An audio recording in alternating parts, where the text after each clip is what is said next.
Assalamualaikum warahmatullahi wabarakatuh. Saya atas nama Muhammad Rizky dari Program Studi Teknologi Pendidikan akan membahas terkait mata kuliah pendidikan anti korupsi.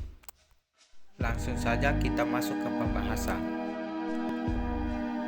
Sebelum Oktober 1996, isu korupsi jarang menjadi sorotan di forum internasional karena dianggap sebagai persoalan internal negara yang sensitif dan bersifat politis. Namun perubahan besar terjadi ketika Presiden Bank Dunia saat itu, James Wolfson, secara terbuka menyampaikan dalam pidatonya bahwa korupsi merupakan sebuah kanker yang menggerogoti pembangunan dan merugikan masyarakat global. Pernyataan ini menjadi titik awal meningkatnya kesadaran dan komitmen internasional untuk memerangi korupsi secara lebih serius dan terbuka.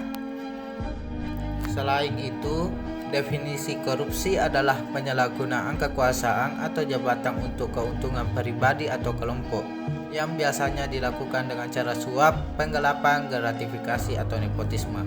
Secara umum, korupsi mencakup pada tindakan tidak jujur yang merugikan kepentingan publik dan melanggar hukum atau norma etika. Menurut UU Nomor 31 Tahun 1999 dan UU Nomor 20 Tahun 2001, korupsi mencakup berbagai perbuatan melawan hukum yang merugikan keuangan atau perekonomian negara. Adapun tipe-tipe korupsi, yang pertama penyuapan, memberikan, menjanjikan atau menerima sesuatu berupa uang, hadiah atau jasa untuk memengaruhi tindakan pejabat publik atau pihak tertentu. Yang kedua, gratifikasi, yaitu pemberian hadiah kepada pejabat yang berpotensi konflik kepentingan.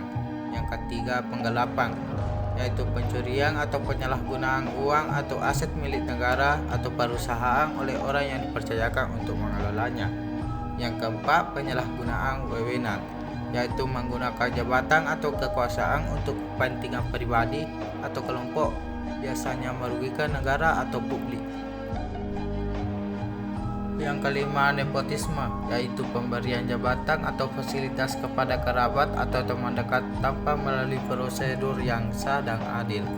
Yang keenam, pemerasan, yaitu pemaksaan untuk memberikan sesuatu oleh pejabat kepada seseorang dengan ancaman kekuasaan atau jabatan. Yang ketujuh, kolusi, yaitu kerjasama rahasia antar pihak, misalnya antara pejabat dan pengusaha untuk tujuan yang merugikan publik atau negara.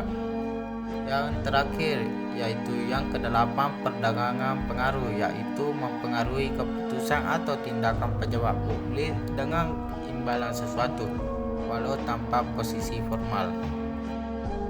Adapun pengukuran korupsi yang dilakukan untuk mengetahui sejauh mana praktik korupsi terjadi di suatu negara. Karena sulit dibuktikan secara langsung, pengukuran biasanya berdasarkan persepsi masyarakat dan pelaku usaha. Indeks yang paling dikenal adalah Corruption Perception Index atau CPI dari Transparency International yang menilai tingkat korupsi sektor publik dari skor 0 sangat korup hingga 100 bersih. Selain itu, ada juga Worldwide Governance Indicator dari Bank Dunia dan survei nasional dari lembaga seperti KPK atau ICW. Pengukuran ini penting untuk merumuskan kebijakan anti korupsi yang efektif. Adapun kesimpulannya, yaitu korupsi merupakan masalah serius yang merusak tatanan hukum, ekonomi, dan moral masyarakat. Tindakan ini tidak hanya merugikan negara secara finansial, tetapi juga menghambat pembangunan dan keadilan sosial. Untuk mengatasi korupsi dibutuhkan upaya bersama melalui penegakan hukum yang tegas, transparansi, pendidikan anti korupsi, serta peran aktif masyarakat.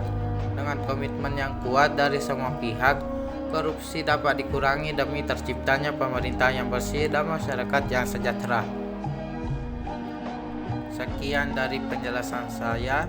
Terima kasih. Wassalamualaikum warahmatullahi wabarakatuh.